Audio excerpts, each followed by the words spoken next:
Nous sommes de retour en direct dans Transformons la France, au cœur des régions, en direct de l'hôtel de région ici des Hauts-de-France, avec nos invités, le président de la région Hauts-de-France, Xavier Bertrand. Gabriel Alperne, vous êtes docteur en philosophie et puis bien sûr auteur d'un livre que tous les acteurs économiques devraient lire pour 2023, Tous sans tort, éloge de l'hybridation. On ne présente plus Jérôme Fourquet avec La France sous nos yeux, livre de l'année 2021. Félicitations, cher Jérôme. En tout cas, c'est un excellent livre pour mieux comprendre aujourd'hui les enjeux de notre beau pays.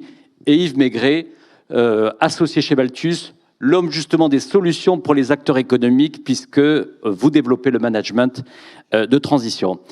Tout d'abord, quelques mots, Xavier Bertrand. Je vous remercie parce que ce matin, d'abord, vous étiez plus de 9512 suivre. Depuis qu'on a démarré cette matinée, ça veut dire au-delà bien sûr des participants ce matin.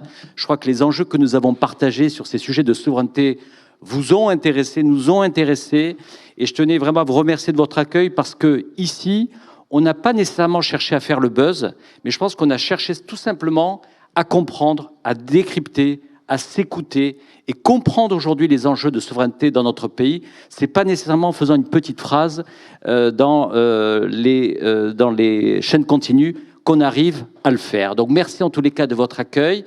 On va commencer pour parler de cette table ronde qu'on a intitulée La France sous nos yeux, pour parler justement que dans cette France, il y a eu bien sûr une métamorphose de notre pays. Ça a été évoqué ce matin avec la désindustrialisation, et puis on voit bien en région de France, on est dans le moment du rebond, avec bien entendu quelques alertes. On l'a évoqué, notamment la problématique énergétique.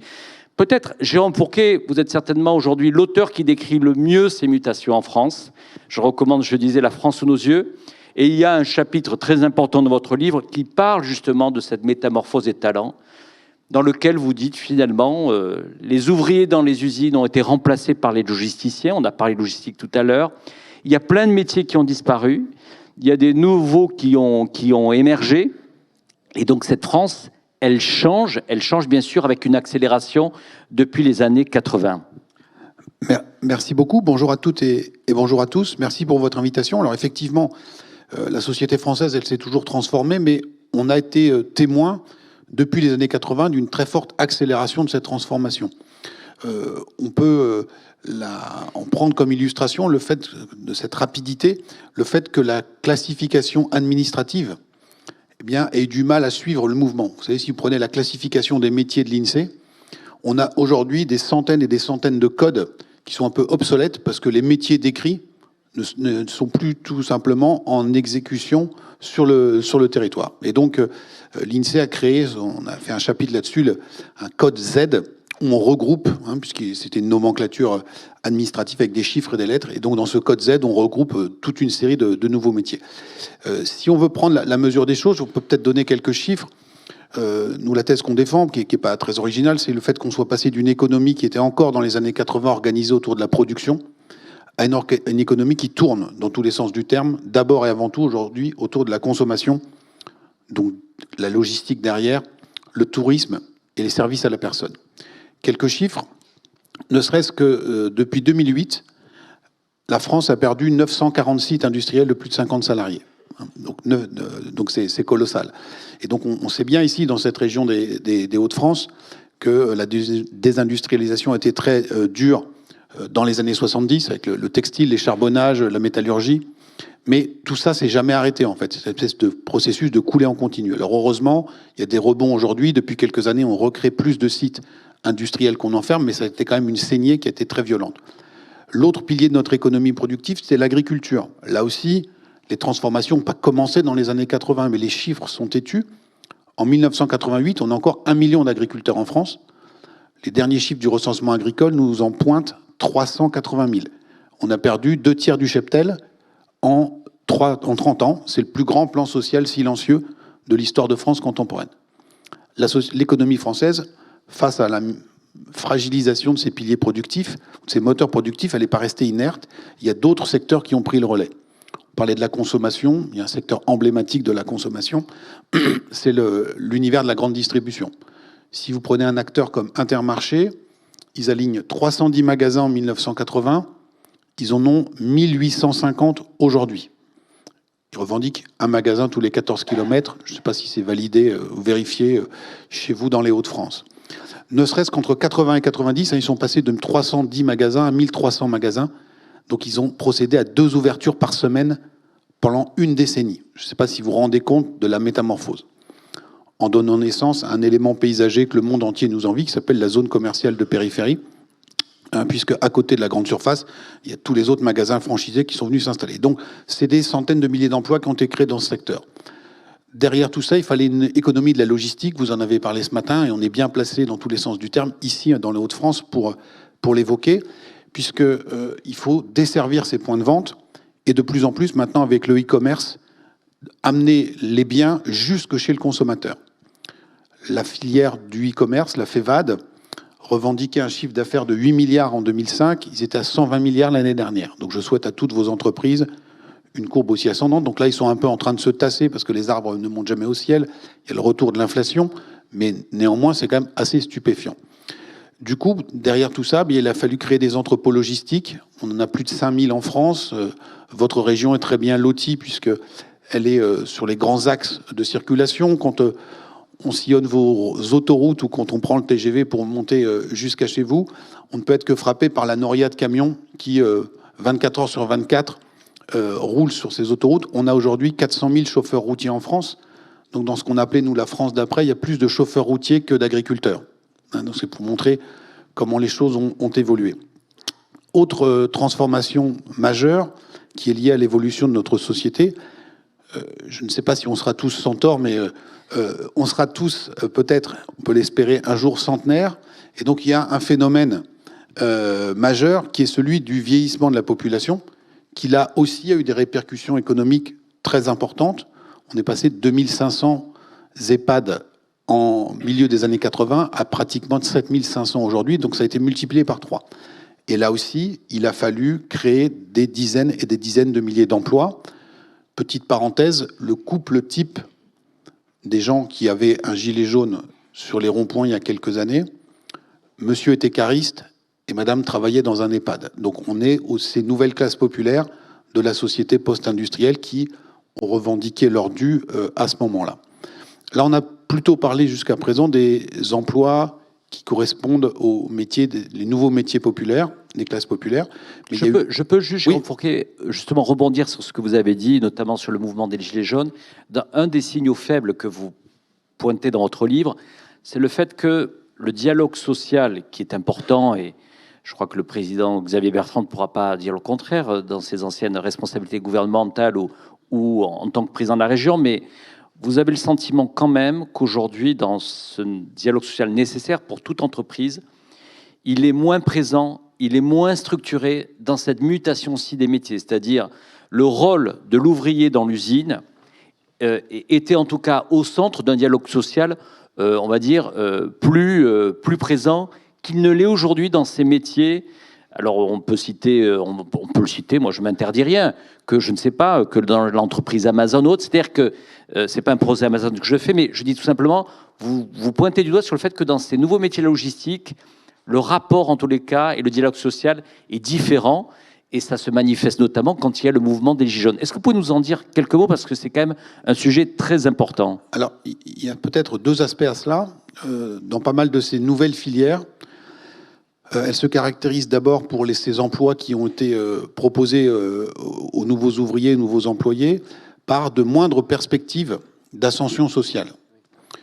Vous prenez la grille historique de l'industrie, OS1, OS2, OP1, OP2, etc., etc. Alors, tout n'était pas rose, c'était compliqué, mais il y avait des perspectives d'ascension sociale. On va parler tout à l'heure de formation, et beaucoup de formations se faisaient sur le tas, et on apprenait le métier, et on pouvait progresser.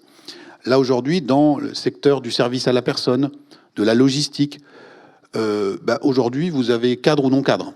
Et donc, la marche à franchir est beaucoup plus élevée. Et donc, ça tend, bien évidemment, les relations sociales parce qu'il y a moins de grains à moudre ou à distribuer, comme dirait l'autre. Autre spécificité de ces nouveaux secteurs, il y a peu de gains de productivité. Et donc, là aussi, pour augmenter les salaires, c'est plus compliqué que dans des endroits où on génère des gains de productivité. Et puis, dernière spécificité, il y a de facto une moindre présence syndicale dans ces secteurs que cela existait, au moins dans la grande industrie, parce que dans la petite industrie, c'était plus compliqué. Donc, on voit que ces mutations, eh bien, elles sont très lourdes de conséquences, parce qu'il y a j'allais dire, en cascade, toute une série de paramètres nouveaux qui se sont dessinés. Alors, fort heureusement, il n'y a pas que ces métiers-là qui sont apparus. Il y a eu d'autres révolutions depuis les années 80-90 en France. On parlait du vieillissement, de la société de consommation, mais il y a aussi l'arrivée d'Internet, de l'informatique, avec des centaines de milliers d'emplois qui ont été créés dans ces secteurs-là, et plutôt au niveau classe moyenne. Typiquement, c'est tous des jobs où on processe pas mal les choses, et les pouvoirs publics ont accompagné cette métamorphose avec le développement des filières de BTS et d'IUT qui se sont diffusées partout sur le territoire pour créer ou fournir ces centaines de milliers de salariés qui constituent aujourd'hui le cœur de la classe moyenne. Alors, il y a un élément qui est intéressant, c'est que si on regarde en termes de diplôme, le cœur de la classe moyenne, pour y accéder, en gros, c'était Bac+2 jusqu'à il y a peu. Et aujourd'hui, le DUT, délivré par les IUT, il se transforme en BUT. Vous parliez de football tout à l'heure. Et donc là, c'est bachelor universitaire de technologie. Ça va être en 3 ans. Donc on remonte d'un cran. Mais donc il y a tous ces nouveaux emplois qui ont été créés et qui sont aussi liés au fait qu'on a décidé politiquement d'amener 80% d'une classe d'âge au bac, ce qui était une révolution gigantesque, notamment dans une région comme ici les Hauts-de-France, où, compte tenu de son histoire industrielle, la poursuite d'études n'était pas, on va le dire, la voie qui était privilégiée par les familles. Il faut qu'on ait quand même en tête qu'on a atteint il y a quelques années cet objectif de 80% d'une classe d'âge au bac, mais il n'y a pas si longtemps, au début des années 90, donc il y a une génération, on était à 35% d'une classe d'âge. Donc on a gagné 50 points, et ça change tout en termes de formation, en termes de métier.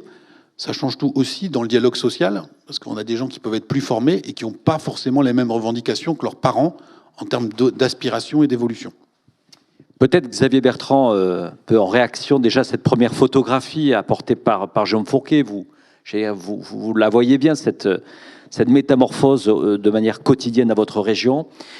Peut-être justement, comment on anticipe, à la fois on l'a vu avec plein d'initiatives, tout à l'heure on prenait l'exemple de la Mega Factory qui s'implantera à Dunkerque, mais comment vous, la région, vous anticipez pour à la fois, en termes de formation professionnelle, c'est-à-dire anticiper que les entreprises, demain sur le territoire, se retrouvent avec les ressources pour faire face à leurs besoins. Comment vous travaillez justement avec les filières et avec les entreprises? C'est à la fois une interrogation et une obsession. Quels seront les métiers de demain?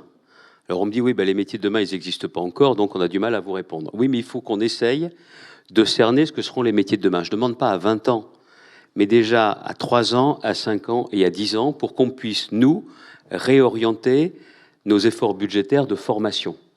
Formation initiale, formation continue. Et il y a aussi un point qui est très important, c'est qu'on a beaucoup travaillé depuis des années avec des organismes de formation. Moi, je pense maintenant qu'il faut financer des formations d'entreprises au sein des entreprises et parfois même des micro-formations. On ne va pas tout arrêter, mais il faut commencer à réorienter. Caroline Baudelet le disait ce matin, ils ont mis en place la Baudelet Academy. Nous finançons maintenant des écoles de production. C'est qu'une étape, ça. Je pense qu'il faut aller beaucoup plus loin et il faut être capable, nous l'avons fait dans la région des Hauts-de-France, de fermer des formations pour lesquelles les taux d'insertion sont trop bas. Ça ne sert à rien d'arroser le sable, j'ai pas envie, j'en ai pas les moyens budgétaires. Donc il vaut mieux, dans ces conditions-là, fermer ces formations et derrière de financer au sein des entreprises des formations pour lesquelles on sait qu'il y a des débouchés. Mais derrière, j'en parlais également dans Transformons la France. Si on veut continuer à transformer la France, il faut aussi qu'on ait en tête la prospective. La prospective dans tous les domaines. On a mis en place une réflexion Hauts-de-France 2020-2040. Il y a différents acteurs de la prospective qui sont intervenus ce matin. Mon obsession, c'est justement, si on veut, non pas ne pas être en retard, mais prendre un temps d'avance, c'est d'essayer de penser cet avenir. Et encore une fois, même si tout peut changer, mais c'est ça que l'on doit avoir véritablement en tête. Après, je reviendrai sur un point qui me passionne, et vous le savez aussi, pardonnez-moi, c'est mon ADN politique, c'est la question des classes moyennes. On ne réussira rien en termes de transformation de vos entreprises, de vos sociétés, de transformation de la société, si on ne réussit pas à embarquer les classes moyennes et à leur redonner des perspectives. Et dans ce que dit Jérôme, c'est essentiel. Notre système, aujourd'hui, ne permet plus cette mobilité sociale comme ça le permettait auparavant. Le bac a été une révolution sans pareil, sauf qu'on s'est arrêté au fait de dire 80% d'une génération bac, oui d'accord, et après. Or, derrière, il n'y a plus cette possibilité de garantir qu'avec 1 ou 2 salaires, on s'en sort, on réussit et on se projette.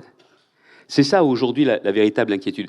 Et si nos classes moyennes divorcent complètement du système économique ou du système démocratique, alors là, je vous dis, on n'est pas bien parti. Et c'est pourtant ce qui est en train de se dessiner sous nos yeux. Le livre le dit remarquablement, sauf que derrière, il faut en tirer les conclusions. Et si je peux me permettre, il y a beaucoup de chefs d'entreprise ici, la responsabilité ne peut pas peser sur vos seules épaules. La question des salaires est clé, elle ne règle pas tout.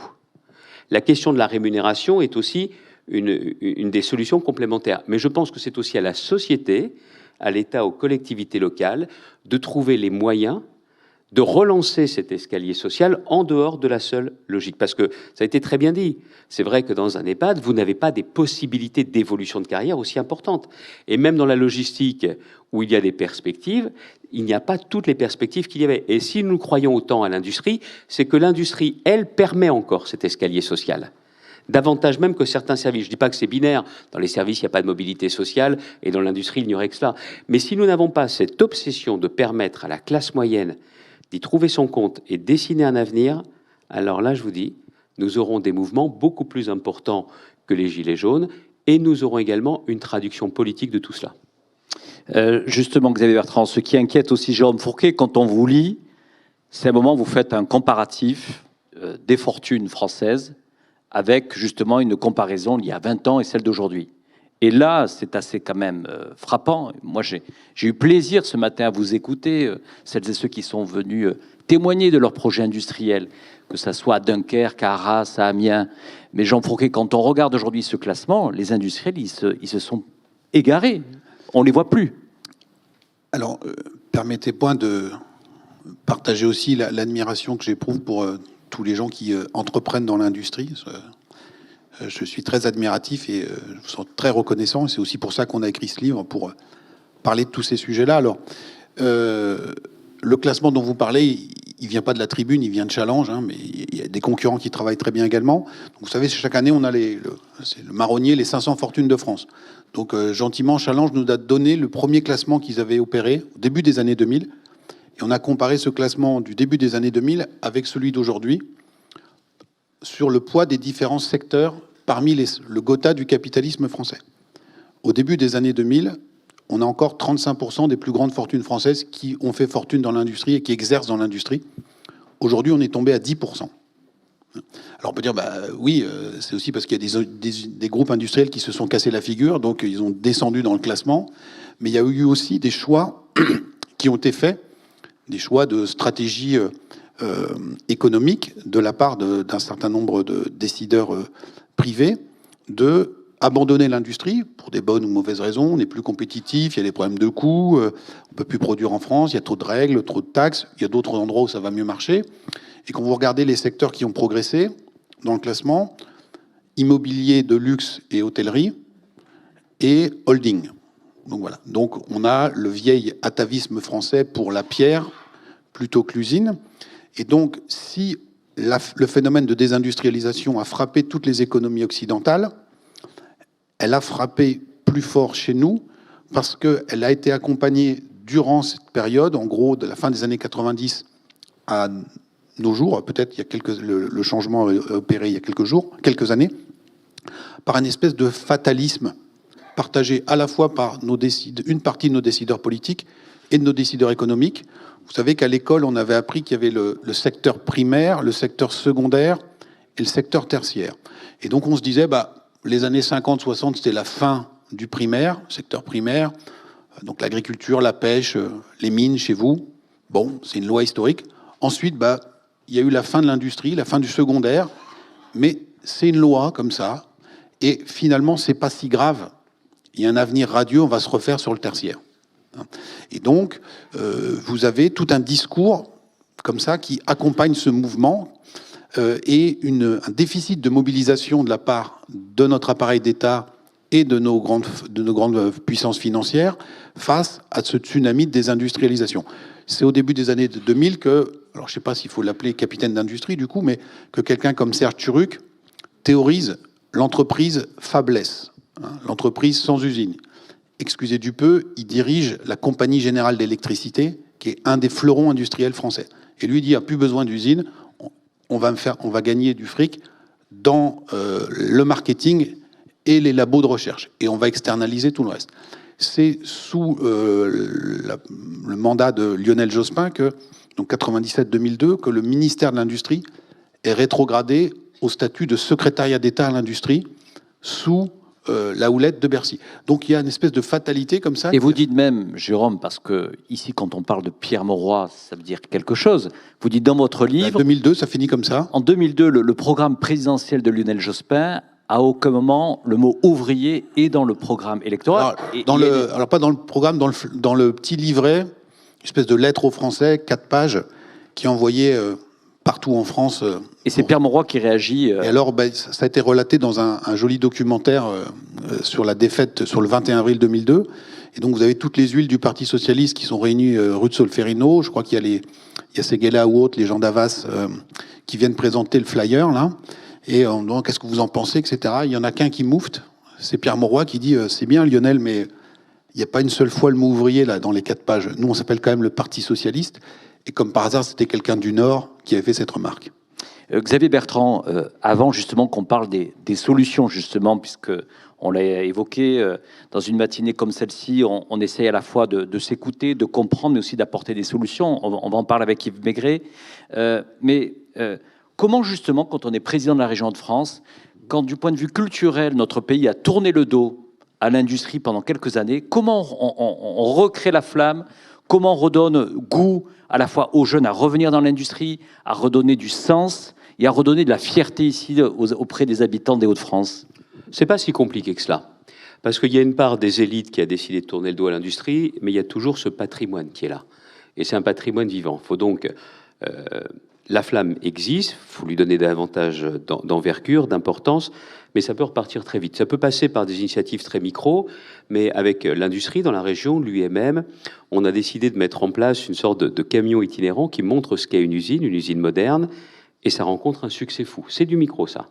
Et puis, il y a le macro, c'est de montrer la place de l'industrie et qu'elle est justement, elle garantit l'avenir.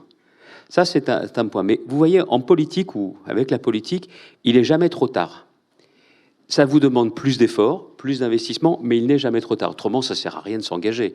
C'est vrai pour la politique, c'est vrai aussi pour les entreprises, c'est vrai pour les associations. Jamais trop tard. Par contre, je ne sais pas si vous voulez qu'on en parle maintenant, je pense qu'il y a quand même un enjeu de gouvernance qui est très important si on veut réussir. Et si vous êtes ici, ce n'est pas le fait du hasard, parce qu'avec Jean-Christophe Tortora, on a une conviction commune. On peut dire les régions, mais je vais dire les territoires. C'est aussi au travers des territoires que nous pourrons clairement être demain plus efficaces. Oui, j'ose le mot. Une politique qui parle d'efficacité. D'efficacité, parce que c'est ça la question. Je pense pour ma part que la crise du politique est pour beaucoup une crise de résultats. C'est parce qu'il n'y a pas de résultats qu'on en est arrivé à cette situation. Et pour avoir davantage de résultats, je pense qu'il faut une clarification majeure entre qui fait quoi et où se décident les choses. Quand je parle de République des territoires, c'est d'une certaine façon ce que fait la Tribune, qui décide d'aller dans les régions et de montrer que la transformation de la France se fait au cœur des régions. Quand on dit région, c'est pas le conseil régional seulement. Il n'y a pas de guéguerre à voir par rapport aux départements, aux intercommunalités, aux communes, ça c'est stupide. Moi, ce que je souhaite, ce pourquoi je plaide, c'est qu'il y ait une clarification entre ce qui se décide au niveau de l'État. Le régalien, au sens large, la préparation de l'avenir, les discussions internationales européennes dont on parlait tout à l'heure, mais pour le reste, bon sang, si on veut être efficace, il faut que les décisions se prennent dans les territoires. Attendez, vous êtes en train de vous dire, oui, il veut plus de pouvoir pour sa région, il va nous parler d'une nouvelle loi de décentralisation. Pas du tout. Une clarification, ça veut dire que l'État, dans les territoires, doit avoir plus de pouvoir qu'il n'y en a aujourd'hui dans les ministères.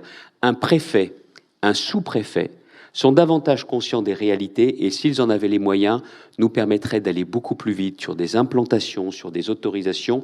Il faut juste qu'on leur fasse confiance dans les territoires. Je plaide pour que les élus, c'est vrai, plus de responsabilité et plus de liberté. Plus de responsabilité, ça veut dire, on sait qu'on ne peut pas faire n'importe quoi sur la fiscalité, mais qu'on puisse agir plus librement qu'aujourd'hui. Et puis, je parle aussi du monde économique et social. Vous avez entendu Philippe Bourdin tout à l'heure, vous avez entendu Jean-Pierre Le Tartre. Plutôt que de chercher à faire la peau des chambres de commerce et d'industrie, comme ça a été le cas il y a quelques années, c'est plus intelligent aujourd'hui de dire, écoutez, vous êtes moteur, vous êtes acteur, on vous fait confiance. La République des territoires que je propose, c'est justement cette clarification. C'est pas sans l'État. La France sans l'État, c'est le bazar. On va pas se raconter d'histoire. Parce que vous avez aussi des élus qui sont choisis, mais qui n'auront pas forcément la même volonté de faire, ou même le même savoir-faire. Les élus, les citoyens qui trancheront. Mais on a besoin de cette clarification, elle est clé, et tant qu'on ne l'aura pas, on continuera à avancer avec le frein à main quand même. Pour être plus efficace, Xavier Bertrand, certains présidents de région ont demandé à ce que, par exemple, les agences NPE soient sous l'autorité des régions. Est-ce que vous y êtes pour ou contre? Ancien ministre du Travail, moi je ne veux pas être le patron de Pôle emploi. Mais je veux juste qu'on bosse clairement avec Pôle emploi. Je vois tout à l'heure le directeur régional, parce que, encore une fois, on va essayer de proposer quelque chose d'assez innovant sur la construction de France Travail. C'est-à-dire, mais je vous donne un exemple. Pour la connaissance des demandeurs d'emploi, si c'est nous qui faisons ce travail-là, on ne va pas tout changer. Ça va encore prendre des années pour des modifications sans pareil. En revanche, nous finançons 80-85% des formations de demandeurs d'emploi. Pôle emploi, 15%. Et heureusement qu'on s'entend et qu'on se parle, parce qu'autrement, on pourrait très bien faire le contraire les uns des autres. Moi, je finance notamment 90% du permis de conduire pour des jeunes qui vont vers l'emploi.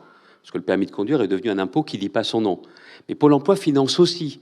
Honnêtement, ça serait plus intelligent qu'il y ait à chaque fois un patron et un pilote. Donc, ce que je vais proposer, c'est une articulation où on clarifie qui fait quoi. On signe des conventions d'objectifs et de moyens. En clair, si je ne tiens pas mes engagements, la convention d'objectifs et de moyens, elle n'est pas respectée, j'ai pas le pognon, j'ai intérêt à avoir les résultats. Mais ça veut dire aussi, tout ça repose sur un postulat, recherche de l'efficacité maximum, de se faire confiance, et comme pour l'État central, c'est toujours compliqué de faire confiance à des élus, et dans ces cas-là, on signe une convention pour qu'on ait une forme d'épée dans les reins. Mais je pense que c'est la seule façon que les gens puissent se dire, les politiques sont peut-être un peu comme les entrepreneurs, ils ont compris qu'il y a une obligation de résultat. Mais le temps presse. Alors, avant de parler d'hybridation des métiers avec Gabriel Alperd, on va parler d'hybridation des parcours avec justement Yves Maigret de Valtus. On vous a accueilli tout à l'heure, vous faites partie de cette équipe de France des solutions dans cette tournée Transformons la France au cœur des régions. Parce qu'aujourd'hui, il y a urgence pour les entreprises pour réussir 2023 et 2023. C'est maintenant que ça se prépare. Il y a les enjeux énergétiques, on l'a évoqué tout à l'heure, avec tous les acteurs qui ont pris la parole. Je pense à Enedis, à Total Énergie ou à GRDF qui ont apporté des témoignages clés dans cette matinée. Et puis, Yves, vous portez une solution. Et je crois, même si aujourd'hui le management de transition, on en parle de plus en plus en France, mais ça reste encore méconnu auprès des entrepreneurs. Si je suis un dirigeant d'entreprise à Arras, j'ai besoin de quelqu'un qui, par exemple, pour mettre en place une nouvelle chaîne de production, Arras, même si c'est un territoire dans lequel il y a beaucoup de projets que vous portez, Président, mais c'est jamais facile aujourd'hui de pouvoir, à la fois rendre son territoire attractif, essayer de faire venir des talents, et vous, c'est là où vous rentrez en jeu sur scène, Valtus. Oui, vous allez parler d'hybridation. Nous, on parle d'hybridation des talents, d'hybridation des parcours. Hybridation des talents, pourquoi? Parce qu'aujourd'hui, l'entreprise se doit d'être de plus en plus, d'ailleurs, un mix de compétences internes et externes. Et prétendre avoir toutes les compétences internes à l'instant T pour mener un projet, c'est un peu illusoire. Bon. Donc nous, c'est là où on peut intervenir. On travaille d'ailleurs beaucoup dans les Hauts-de-France, et c'est pour ça qu'on aime à dire que nous sommes des acteurs des territoires, pour reprendre, Président, votre mot. Et donc, mission, par essence, elle est capée dans le temps, ça va aller entre 3 mois et 24 mois. Alors, il y a toujours des exceptions, il y a des missions qui durent plus longtemps, mais le manager de transition va accepter une mobilité géographique parce qu'elle est temporaire, qu'il n'accepterait peut-être pas si elle venait à s'inscrire dans la durée pour des considérations familiales, par exemple. Donc, par exemple, actuellement, on fait une mission dans un des fleurons industriels des Hauts-de-France, dans une thématique qu'on a évoquée tout à l'heure, qui est la thématique des transports, avec un manager qui est un spécialiste du transport international et qui s'avère habiter en Provence-Alpes-Côte d'Azur. Voilà. Mais on vient importer une expertise cruciale dans une entreprise de premier rang avec cette compétence qui n'est pas à l'instant T dans la région. Ce qui ne signifie pas qu'en management de transition, à chaque fois, ça soit des compétences qui doivent passer d'une région à une autre. On a aussi des managers qui sont dans les Hauts-de-France et qui réalisent des missions dans les Hauts-de-France. Ce qui veut dire, c'est que finalement, aujourd'hui, quand on est un cadre qui accepte une mission de management de transition, on voit bien qu'aujourd'hui, il y a de plus en plus de dirigeants qui se sortent aussi d'une logique de CDI pour justement avoir une vie différente. Comme vous l'avez dit, ça peut être quelqu'un qui habite en région sud, qui va venir travailler ici dans la région Hauts-de-France pour 1 an parce qu'il y a un enjeu industriel et qui va 1 an après peut-être accepter un enjeu à Bordeaux en Nouvelle-Aquitaine. Ça veut dire que là aussi, il y a une évolution du travail, une évolution de la mobilité. Et ça, Valtus, j'allais dire, vous rapprochez ce goût à la mobilité en rapprochant des compétences et à la fois, bien sûr, avec des problématiques qui ont des enjeux de développement, des enjeux industriels. Donc, vous rapprochez les 2 mondes. Oui, le métier se développe considérablement. Alors, le management de transition, vous parliez d'Europe, Président, tout à l'heure, c'est déjà un métier qui a commencé en Europe. C'est le management de transition, ça a commencé aux Pays-Bas. Voilà, c'est l'un des rares métiers dans le monde des ressources humaines qui ne viennent pas des États-Unis. Et aujourd'hui, on a donc une croissance très forte depuis ces dernières années, et encore plus depuis la crise Covid, avec près de 40% de croissance cette année. Donc c'est absolument incroyable. Et cette croissance, elle se fait sous l'appétence conjointe des entreprises pour la solution du management de transition, pour des raisons d'urgence, pour des raisons d'efficacité, de disponibilité de ressources. Quand le président Bertrand a demandé tout à l'heure qui a des problématiques de recrutement dans la salle, ça a été une nuée de mains qui se sont levées. Donc des problématiques d'urgence, vous disais-je, et puis une appétence aussi des managers pour cette solution, pour ce nouveau mode collaboratif alternatif, ce nouveau rapport au travail. Et qu'est-ce qui va motiver les managers de transition qui ont en moyenne d'âge 55 ans, donc qui sont des dirigeants expérimentés? C'est l'adrénaline du challenge. Vous êtes sur une mission qui va durer 5 mois, 6 mois, mais avec des très forts enjeux. Voilà. Et donc, voilà, vous êtes grisé aussi par ça. Et puis, c'est l'aspect très concret, très opérationnel de la mission. On est complémentaire des métiers du conseil. Nous sommes d'ailleurs prescrits parfois par des entreprises du conseil. Mais le manager de transition, il drive les équipes. Il va diriger une usine. Il va piloter actuellement un centre d'essai dans les Hauts-de-France. Voilà. Avant de laisser rebondir Xavier Bertrand, peut-être un mot, parce que finalement, la question qu'on peut se poser, moi je me la pose, si demain on doit faire appel à du management de transition au sein de la tribune, c'est combien ça coûte? C'est surtout combien ça rapporte, Jean-Christophe, parce que non mais voilà, il y a toujours, bien évidemment, la prestation, elle a toujours un coût, mais moi, je peux témoigner du degré de prolongation des missions, parce que vous voyez, ce qui est intéressant, il y a déjà des entreprises qui n'ont pas eu recours à nos services, qui les découvrent et qui développent une sorte d'addiction compulsive, mais c'est la réalité, c'est-à-dire que des PME, des PMI, des ETI, parce que notre cœur de cible, ce sont les PME, les PMI et les ETI. Et une fois qu'elles ont découvert ce nouveau mode de collaboration, en quoi ça peut les aider à résoudre des problèmes, ils y reviennent. Donc on devient addict. On devient addict, et là, pour le coup, il n'y a pas d'antidote, il n'y a pas de vaccin. Et 90% des missions sont prolongées. Donc, vous voyez, option 1, les clients sont des mécènes. Option 2, les managers apportent la preuve de leur valeur ajoutée au sein des entreprises.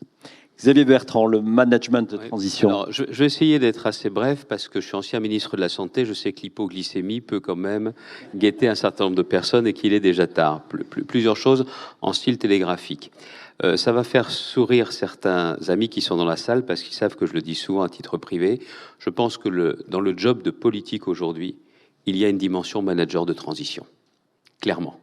C'est-à-dire qu'on est dans une décennie de transformation et on doit se dire que plutôt que de chercher à durer, il faut absolument faire et adapter son territoire et la population dont on a la responsabilité à ces transitions, à ces transformations. Je le dis très souvent, ça peut surprendre, mais je pense qu'il y a cette dimension manager de transition, c'est la clé.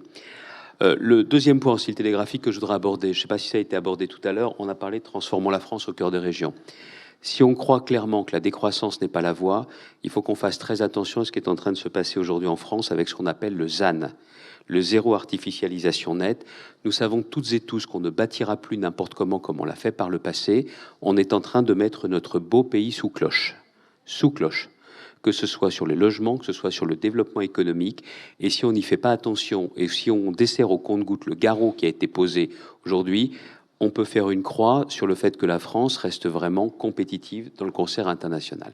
Le tout dernier point sur lequel je veux insister, je suis très heureux qu'on ait été partenaire de cette opération, parce que vous avez donné la parole à tout le monde, il y a eu les remises de prix, mais vous nous permettez aussi d'entendre en live des personnes que l'on écoute aussi à la télévision, que ce soit Madame Alperne, que ce soit à la fois Monsieur Bouzou tout à l'heure, Monsieur Fourquet, et je crois que c'est très important également qu'on puisse les entendre au-delà de la façon dont on les entend dans les médias nationaux, parce que ça a une terrible résonance sur ce que nous vivons nous.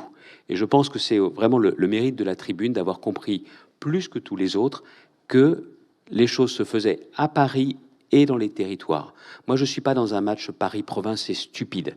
C'est complètement stérile. Mais en revanche, de comprendre que ça se joue partout en France, c'est pas donné à tout le monde. Donc un grand merci à Jean-Christophe et à ses équipes. Merci Xavier Bertrand. Et on va continuer, on va poursuivre en tous les cas, être toujours plus proche des acteurs économiques et des territoires dans les jours et les semaines à venir. Ce n'est pas un choix au hasard, Gabrielle Alperne, si j'ai souhaité que vous concluiez avec Xavier Bertrand cette matinée, parce qu'on a beaucoup parlé des réalités, on a parlé aussi du passé historique industriel de cette région, et puis en vous choisissant un petit peu comme grand témoin de cette clôture, c'était l'occasion peut-être de dépasser notre imaginaire, de regarder les choses un petit peu différemment, puisque face aux crises, certains l'ont dit ce matin, il y a aussi des opportunités. Et j'avais envie justement que vous évoquiez avec tous les acteurs présents ce sujet de l'hybridation des métiers, qu'il faut peut-être nous-mêmes, au sein même de nos organisations, au sein même peut-être, Xavier Bertrand, de la région Hauts-de-France, regarder justement différemment peut-être cet enjeu du capital humain avec l'hybridation des métiers que vous expliquez très bien dans Tous Centaures, éloge de l'hybridation. Merci beaucoup. Bonjour à tous et merci beaucoup pour votre invitation. Je suis très heureuse d'être ici ce matin. Effectivement, on pourrait dire que l'on assiste à une hybridation des métiers. Alors, je donne tout de suite un exemple parce que ça peut paraître peut-être très abstrait. Mais par exemple, on va voir de plus en plus de cuisiniers qui vont développer leur potager. Donc, on assiste à l'émergence de cuisiniers maraîchers, cuisiniers éleveurs, voilà, qui se développent. Et cette hybridation entre effectivement dans l'entreprise aussi. C'est intéressant de voir qu'à l'heure où justement les entreprises revendiquent de plus en plus leur rôle sociétal, et à l'heure justement où l'on réfléchit à l'évaluation extra-financière des entreprises, c'est intéressant de voir que si avant un directeur financier c'était un directeur financier et un directeur de la RSE c'était un directeur de la RSE, on voit bien à un moment donné qu'il y a une forme de convergence, pour ne pas dire d'ailleurs même une forme d'hybridation entre leur périmètre et leur mission. De la même manière, à l'heure de la guerre des talents et de la question de l'attractivité justement des métiers, des jeunes aussi, c'est intéressant de voir que un DRH qui a aucune notion du marketing, ça va être un peu plus compliqué. Donc on voit que le DRH et le directeur du marketing, à un moment donné, il y a une forme d'hybridation aussi qui se fait. Et puis je prends un troisième exemple. On voit bien qu'il est de plus en plus difficile, en tout cas, ça c'est mon ancienne casquette quand je co-dirigeais un incubateur de start-up, il est difficile de faire travailler ensemble une très jeune start-up avec un grand groupe, ou alors d'ailleurs une jeune start-up avec une administration centrale ou une collectivité, parce que souvent ce type de contrats de partenariat sont des contrats d'innovation, et donc ça ne rentre pas forcément dans les cases du juriste. Bon. Donc comment est-ce que le directeur juridique d'une administration ou d'une entreprise va justement faire preuve de créativité juridique ? Et donc, là, pour le coup, il y a clairement un sujet d'hybridation de ces compétences. Et donc, cette hybridation des métiers, elle touche vraiment absolument tous les métiers.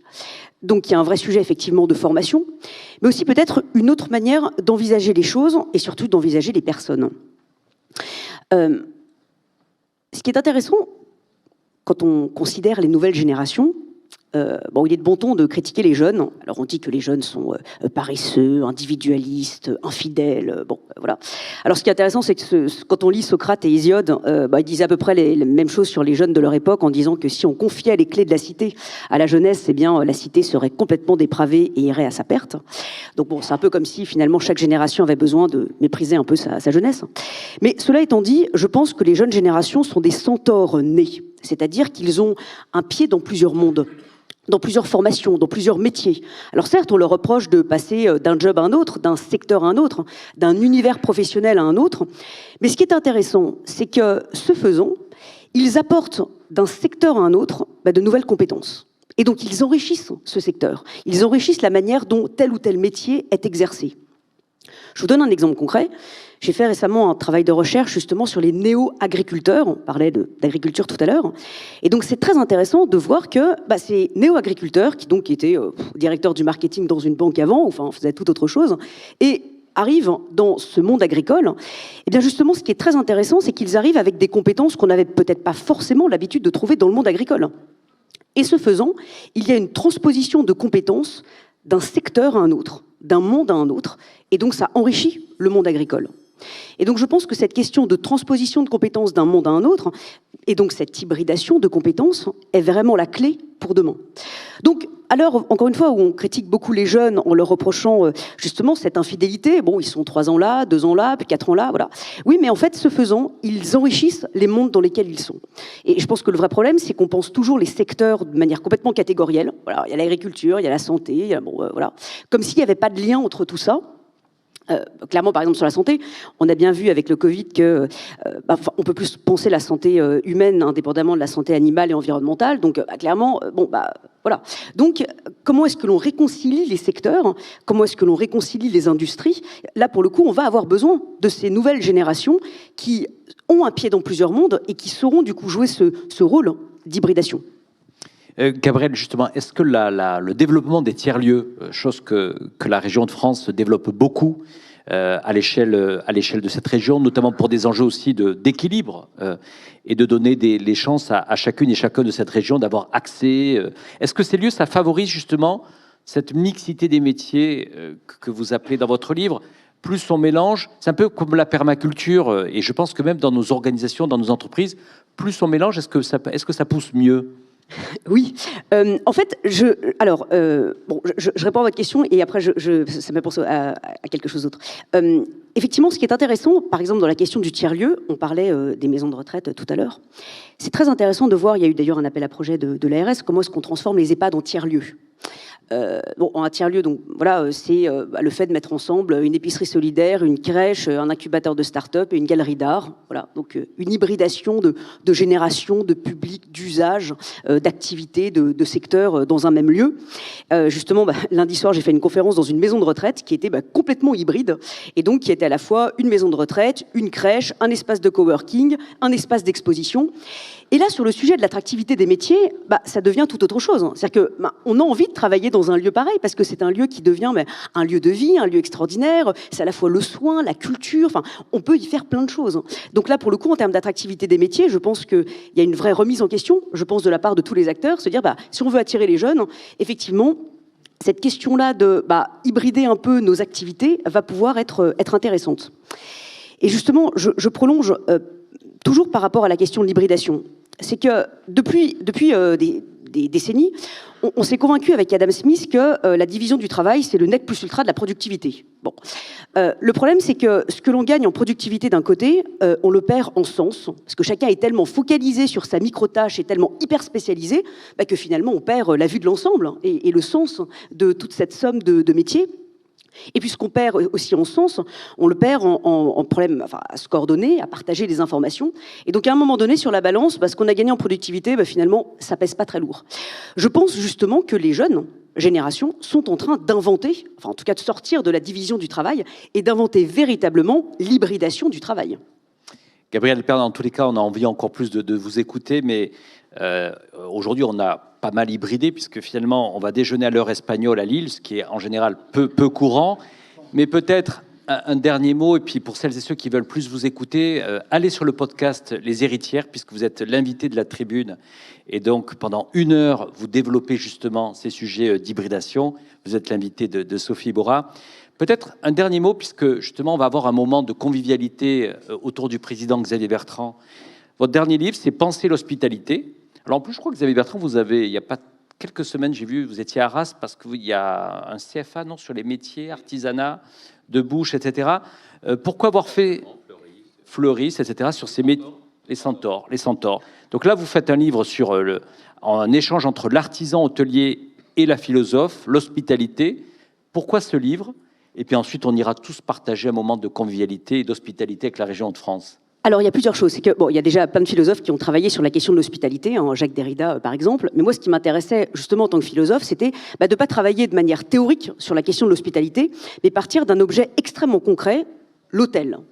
Donc, en fait, on part de l'hôtellerie. Donc, j'ai coécrit ce livre avec Cyril Aouizerat, qui est l'ancien cofondateur des hôtels Mama Shelter et qui a lancé une nouvelle génération d'hôtels qui s'appelle les hôtels MOB. Et à partir de l'objet, qui est un magnifique terrain d'observation et d'expérimentation qu'est l'hôtel, eh bien, on réfléchit à la question de l'hospitalité. En se disant, et si un hôtel était plus qu'un hôtel? Et s'il était le reflet de notre société, de ses angles morts, de ses fantasmes, de ses métamorphoses, de ses préjugés? Et à partir de l'hôtel, comment on pourrait peut-être penser autrement à un nouveau projet de société? Merci Gabriel Alperne. Voilà, puisque c'est le moment de pouvoir faire des cadeaux de Noël. La France sous nos yeux, de Jérôme Fourquet. Gabriel Alperne, Penser l'hospitalité. Tous Centaures, éloge de l'hybridation. Merci également à Yves Maigret d'avoir été à nos côtés. Merci Xavier Bertrand. On arrive au terme de cette matinée de Transformons la France au cœur des régions. Merci en tous les cas à toutes vos équipes pour votre accueil, votre hospitalité ici dans cette belle région de France où on voit qu'elle est prête à affronter avec ses entrepreneurs l'année 2023. Merci aux équipes de la Tribune, à notre directrice générale Tatiana de Franqueville, à notre directeur de la rédaction Philippe Abig, Geltan Deljury et François Jalbert pour toutes les opérations. Merci à vous toutes et à vous tous. On se retrouve dans quelques instants.